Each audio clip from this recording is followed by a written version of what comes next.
Hey everyone, in this video, I'll show you how to use the auto clicker feature on your iPhone. With this trick, your iPhone can automatically tap on the screen without you touching it. Let's get started. First, open the Settings app. Scroll down and tap on Accessibility. Inside Accessibility, scroll down and select Switch Control. Before enabling anything, we need to add a switch. Tap Switches, then choose Add New Switch. Select Screen, choose Full Screen, and set the action to Tap Great. Now the switch is configured. Next, go back to the main switch control page and tap on Recipes. Here we're going to create the auto-clicking pattern. Tap Create New Recipe and give it a name.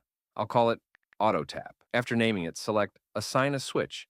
Choose Full Screen and now choose Custom Gesture. This is where you record the tapping action. Simply tap on the screen exactly where you want the auto clicker to tap. You can do multiple taps or space them apart depending on what you need. Once you're done recording the gesture, tap Save. Now back out and scroll to the bottom of the Accessibility menu, tap Accessibility Shortcut, and set it to Switch Control. This lets you turn the auto clicker on or off quickly. Now anytime you want to use the auto clicker, triple click the side power button, choose Switch Control, and then tap the screen once your iPhone will automatically start tapping using the gesture you created. When you want to stop the auto clicker, simply triple click the side button again to disable switch control, and that's how you set up and use the auto clicker on your iPhone. If you found this tutorial helpful, please make sure to like the video and subscribe to our channel for more content like this. Thank you for watching.